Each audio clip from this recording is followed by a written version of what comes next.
સાધનો દ્વારા આપણે ઉદ્ધાર નથી કરવાનો, આશ્રય દ્વારા આપણો ઉદ્ધાર થવાનો. અને એટલા માટે સાધનનું બળ ક્યારે નહીં માનવું. સાધનો તો ભગવાન આપતા હોય. તમને સુગમતા હોય, તમને બધી અનુકૂળતા હોય, ભગવંતોને સાધન સંપન્ન બનાવે, તે ભગવાને તમને આપ્યા છે. પણ આશ્રય તમારે રાખવાનો છે. ભગવદ આશ્રય ન છૂટી જાય. ગમે તેવા જીવનમાં સંજોગો આવે, આશ્રય ન છૂટવો જોઈએ. અને આશ્રય દુઃખમાં જ છૂટે છે એવું નથી, સુખમાં છૂટી જાય. આપણે તો વાર્તામાં પ્રસંગ આવે છે ને કે પેલા માજી હતા ને જમીન માપવા વાળો આવ્યો, અને જમીન માપવા વાળાને એમ થયું કે હું વૈષ્ણવ ને આ વૈષ્ણવ, તો બધાની જમીન માપવા નીકળ્યો છે, લાવ ને આ માજીને થોડી વધારે જમીન આપી દો. એટલે એને વધારે જમીન માપીને આપી, અને માજી એટલું બોલ્યા, અરે તે તો મને જીવાડી દીધી હો. આટલું બોલતા જ ભગવાને પોતાનું મુખ ફેરવી લીધું. રોજ પ્રભુ એની સાથે વાતો કરતા. ભગવાન કે તને જીવાડનારો આ ઘરમાં બેઠો, તને થોડી જમીન આપનાર ને તું એમ કે છે મેં જીવાડી દીધી. આટલામાં તારો આશ્રય છૂટી ગયો. એટલે દુઃખમાં જ આશ્રય છૂટે એવું નથી, ઘણી વાર સુખમાં છૂટી. આપણે એમ ન માનીએ કે જો આના હૃદયમાં ભગવાન વસ્યા ને મારી મદદે આવી ગયો, યા એના થકી મને મળ્યું.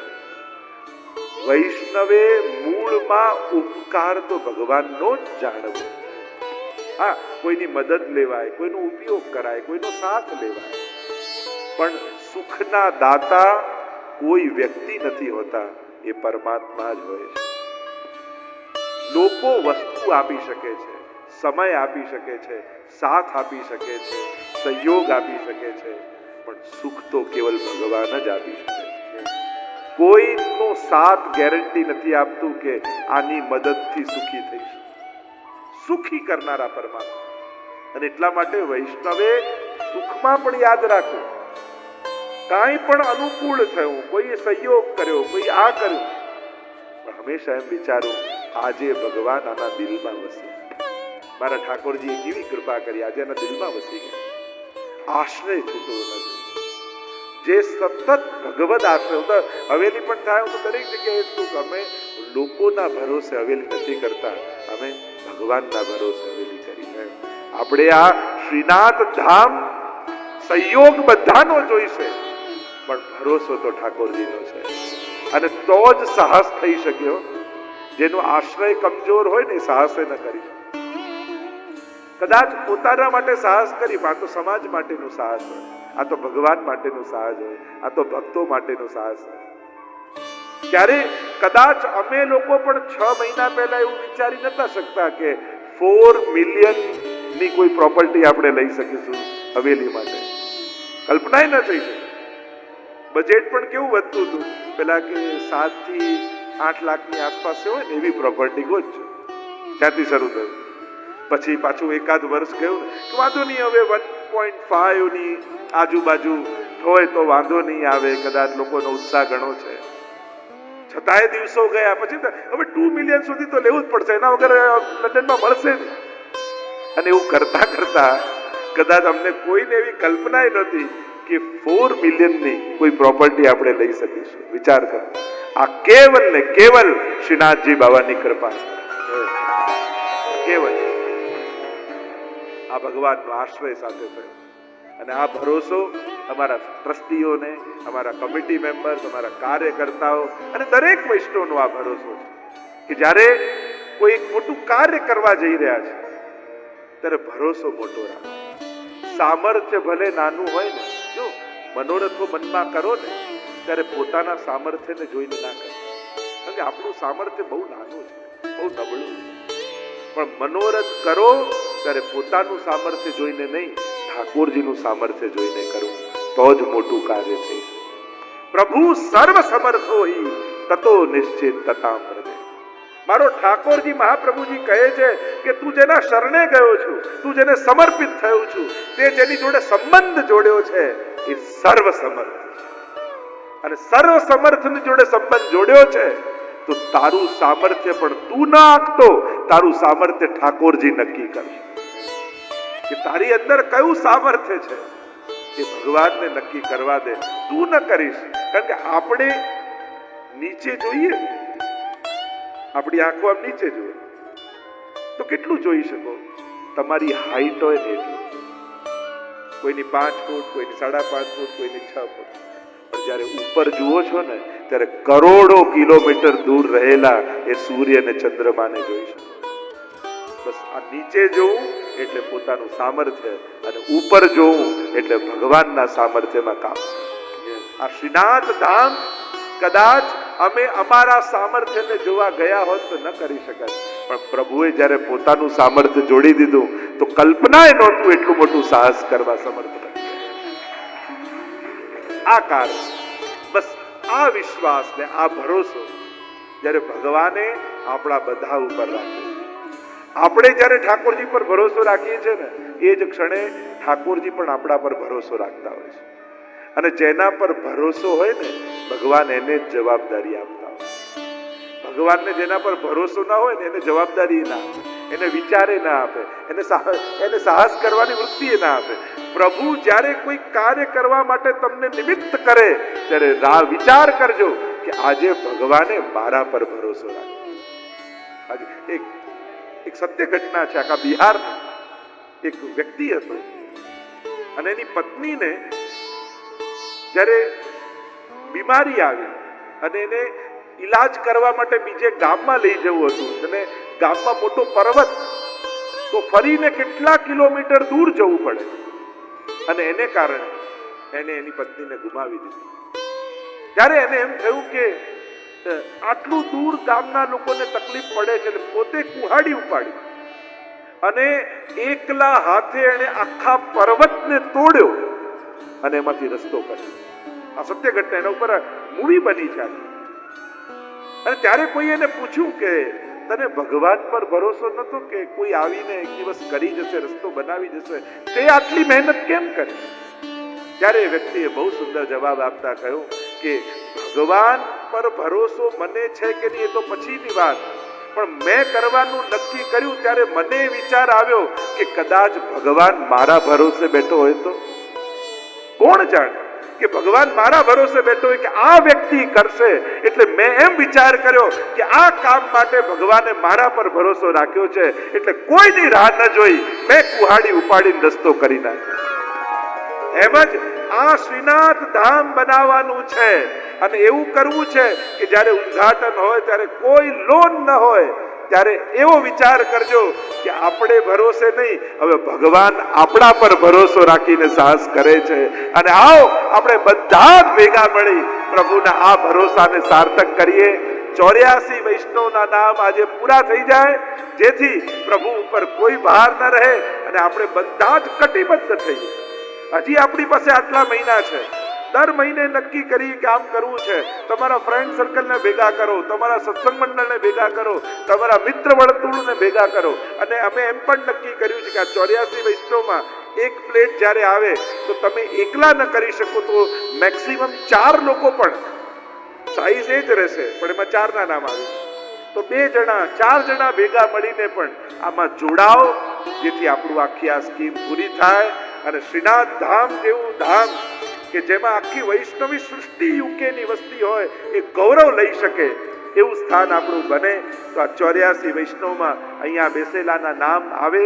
હું તો એવી આશા રાખું જ્યારે પ્રવચન પૂરું થાય ત્યારે આપણે બધા જ કટિબદ્ધ થઈ. એ લિસ્ટ તો છે જ, આપણે પત્રિકા આપી છે, એમાં તમને એમ થાય કે શ્રી વલ્લભ ભવન, શ્રી યમુના ભવન એજ્યુકેશન સેન્ટર, યા કલ્ચર સેન્ટર, યા ઠાકોરજીનું સાહિત્ય આખું, અનેક આખી લિસ્ટો આપવામાં આવી છે. તમે 2-4 જણા ભેગા મળીને પણ કટિબદ્ધ થઈ શકો છો. પણ અત્યારે સમય છે, સમય ચૂકી જશો તો રહી જશો, અને સમય પર કાર્ય થાય એ મોટું. તો અત્યારે ખેતર ખેડાયું છે, બીજ રોપાયા છે, અને અત્યારે વરસી જશો તો ફળ ઉગી. પણ જ્યારે સમય જતો રહે પછી જો ફાગુન કો મે, આપણે વલ્લભ સાખીમાં કહીએ ને કે ફાગણ માસમાં ગમે તેટલો વરસાદ પડે ને એ જોઈને કોઈને ખુશી ના થાય, બધા દુખી થાય કે આ પડ્યો ને બધું બગડશે. પણ જ્યારે વર્ષા ઋતુ આવી હોય અને ત્યારે જ્યારે વરસી જઈએ તો અત્યારે આપણી વર્ષા ઋતુ ચાલી રહી છે વૈષ્ણવ સમાજની કે વરસવાનો સમય છે, વરસી જજો તો શ્રીનાથજી બાવાની કૃપાને પ્રાપ્ત કરી. પાયાના પથ્થર બનવાનો મોકો છે. દિવાલના રંગો તો બદલાતા રહે, પણ પાયાના પથ્થર બન્યા હોય ને એ આજીવન રહી જાય. ક્યાંક અફસોસ ન રહી જાય કે જ્યારે ઠાકોરજીને મારી જરૂર હતી ત્યારે મેં મારો હાથ પાછો ખેંચી લીધો. ક્યાંક તમને અફસોસ ન રહી જાય. અત્યારે તો મોકો છે અને તમારું નામ હવેલીમાં નામ મેં કીધું ના કોઈ પ્રસિદ્ધિ માટે નામ નથી હોતું, એ આવતી પેઢીઓને પ્રેરણા આપવા માટે નામ હોય. જ્યારે કોઈ નામ લખતા હોય ત્યારે વૈષ્ણવની ભાવના એવી ના હોય કે નામ મારું પ્રસિદ્ધ થાય. વૈષ્ણવની ભાવના એવી હોય કે મારી આવતી પેઢીઓ આ નામ વાંચીને એના જીવનમાં વૈષ્ણવતા ટકાવી રાખે. આપણા સંતતિઓ, આપણા વંશજો ગૌરવ કરે કે જ્યારે શ્રીનાથ ધામ બનતું હતું ત્યારે મારા દાદા અને મારા બાપુજી પણ આ કાર્યમાં જોડાયેલા, મારી બા અને મારા મમ્મી પણ આ કામમાં જોડાયેલા. મારું નામ છે. આજે પણ જ્યારે ભારતમાં જઈએ અને આપણા વડીલોનું હવેલીમાં નામ હોય ને ત્યારે આપણા બાળકોને બતાવવા જઈએ ને ત્યારે બતાવી, જો જ્યારે બનતું હતું ત્યારે આપણા દાદામાં જોડાયેલા, એમાં ટ્રસ્ટી હતા, એમાં એમને યોગદાન આપ્યું, એ ગૌરવ લઈએ. તો આ કોઈ 2-4 દિવસનો પ્રસંગ નથી, વર્ષો સુધી શ્રદ્ધાનું એક કેન્દ્ર રહેશે. પુષ્ટિ ભક્તિની ધ્વજા જ્યાં ફરકવાની છે એવું એક સ્થાન ઠાકોરજીએ તો ઉત્તમમાં ઉત્તમ આપણને દાન આપ્યું છે. એમણે શ્રેષ્ઠમાં શ્રેષ્ઠ જગ્યા આપણને શોધીને આપી છે. હવે આપણો વારો છે. એણે ઉચક્યું છે, લાકડી લગાવશો તો આજે પણ ગોવર્ધન દાળની પીછવાઈ કરીએ ને, ભલે ઉચક્યો ઠાકોરજીને હોય પણ સખાઓના ફોટા સાથે હોય છે. લાકડી ભલે એને લગાડી, ઠાકોરજી તો પણ એમના ફોટા સાથે હોય છે. એમ જ્યારે જ્યારે યાદ આવે ભવિષ્યમાં કે આ જ્યારે બનતું હતું ત્યારે તમને પણ લોકો યાદ કરે ઠાકોરજીની સાથે કે આ બધા વૈષ્ણવ ભેગા હતા. આ એક અવસર, આ એક મોકો છે.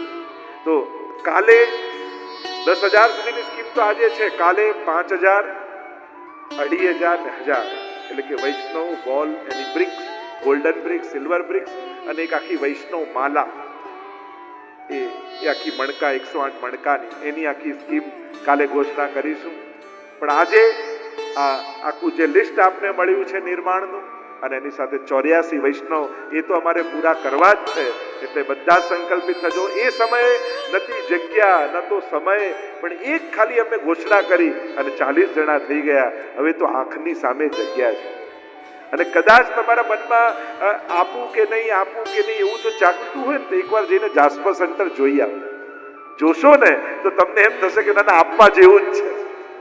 આવી ઉત્તમમાં ઉત્તમ જગ્યા ઠાકોરજીએ કરી હોય અને અત્યારે સમય હોય અને ઠાકોરજી કહેતા હોય દે દે મૈયા માખન રોટી, અને એવા સમયે આપણે હાથ ખેંચી લઈએ તો ક્યાંક આપણી વૈષ્ણવતા આપણને ગૌરવ કરવાની એક ક્ષણ છે અને એમાં પાછા ન પડી જઈએ. એના માટે જાગૃત થજો. સ્વયં મહાપ્રભુજી જ્યારે પધાર્યા છે સદુ પાંડેના ઘરે અને એક મનમાં ભાવના છે, શ્રીનાથજીની આજ્ઞા થઈ છે કે મારું મંદિર સિદ્ધ કરાવો. અને સ્વયં પધાર્યા સદુ પાંડેના ઘરે. સદુ પાંડેને વાત કરી છે કે આ તો ગર્ગ સંહિતા પુરાણોમાં ઉલ્લેખ છે, સ્વયં પૂર્ણ પુરુષોત્તમ શ્રીનાથજી આ પ્રગટ થયા છે અને કાલે શ્રીનાથજીને હું પ્રગટાવવા માટે પધારીશ. આખી રાત્રિ સત્સંગ થયો છે અને જ્યાં સૂરજના પહેલા કિરણો નીકળ્યા, મહાપ્રભુજી સંધ્યા વંદન સ્નાન કરી 5 વૈષ્ણવને સાથે લઈ સદુ પાંડે, કૃષ્ણદાસ, મેઘત, તબલાજી બધા જ સાથે છે.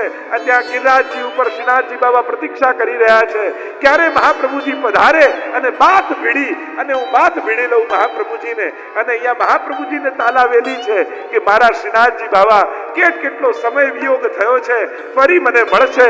અને અહીંયાથી મહાપ્રભુજી એક શિલા પરથી બીજી શિલા, બીજી શિલા પરથી ત્રીજી શિલા, ફલાંગો ભરતા ભરતા પર્વત ઉપર ચડી રહ્યા છે અને કંદરામાં બિરાજેલા શ્રીનાથજી પ્રતીક્ષા કરી રહ્યા છે અને ભગવતીઓ ગાન કરતા કહે. અને શ્રીનાથજી બાબા જે પ્રગટ થયા એમને પાટ પધરાવી અને મહાપ્રભુજીએ તિલક કર્યું. અરે પાટોત્સવ છે, અરે કેમ? અને પાટોત્સવમાં શ્રીનાથજી બાબાને ધરાવવું શું? કોરી ધોતી પડી હતી અને ધોતી લઈને શ્રીનાથજી બાબાને ધોતી ધરાવી. પાસેથી મયુરનું પીછ પડ્યું હતું, મોરપીછ લીધું અને ઉપરનાથી પાગ બનાવી શ્રીનાથજી બાબાની અને મોરપીછ ખોસી દીધું. આજુબાજુ ગુંજાના અનેક ચણોઠીની અનેક વેળો ઉગી હતી અને વેળમાંથી ફલીઓ તોડી તોડી અને ગુંજા ચણોઠીઓ જુદી કાઢી એની માલા પરોવી અને શ્રીનાથજી બાબાના કંઠમાં ગુંજાની માળા ધરાવી. અને શ્રીનાથજી બાબા મરક મરક મરકી રહ્યા છે, પ્રસન્ન થઈ રહ્યા છે. મહાપ્રભુજીના હાથનું ઠાકોરજીને ખૂબ રૂચે છે. રહ્યો મોહે શ્રી વલ્લભ ગ્રહ ભાવે, ભોગ શ્રૃંગાર યશોદા મૈયા શ્રી વિઠ્ઠલનાથ કે હાથ કો ભાવે. શ્રી ગુસાઈજી જ્યારે શ્રૃંગાર કરતા હોય, મહાપ્રભુજી શ્રૃંગાર કરતા હોય તો કેવો આનંદ આવે. દર્શન કરવા હશે ને તો શ્રીનાથ ધામમાં સાક્ષાત દર્શન થશે. શ્રીનાથજી બાબા જ્યારે પાટે બિરાજશે શ્રીનાથ ધામમાં, અને ત્યારે જાણે ગુસાઈજીએ 16 શણગાર સજાવી શ્રીનાથજી બાબાને પધરાવ્યા હોય, અને એ સમયે શ્રીનાથજી બાબાના હસ્તમાં મુરલી ધરી અને જ્યારે આપણે પાટોત્સવ તિલક કરીશું ત્યારે આ દર્શન આપણને સાક્ષાત થવાના છે. આ લંડનની ભૂમિ અત્યાર સુધી ધોળમાં, કીર્તનમાં અને ભજનમાં ગાતા હતા, હવે આ બધી જ લીલાઓ આંખની સામે લંડનની ભૂમિ ઉપર પ્રગટ થવાની છે. એક એક ઉત્સવો જે નાથદ્વારામાં ઉજવાય છે, એ જ પરંપરા, એ જ પ્રણાલિકા, એવા જ મુખિયાજી, વિતરિયાજી, કીર્તનિયાજી અને આખો વૈભવ શ્રીનાથજીનો હોય, અને એ પ્રકારના બધા જ સાજ શિંગાર સાથે આપણા શ્રીનાથજી બાબા જ્યારે આપણી શ્રીનાથ ધામમાં બિરાજશે ત્યારે એ દર્શન કરનાર પોતાની ધન્યતાનો અનુભવ કરે. એ પ્રગટ આપણે ભાગ્યશાળી છે કે આપણી આંખે આ બધું જોઈને જઈશું.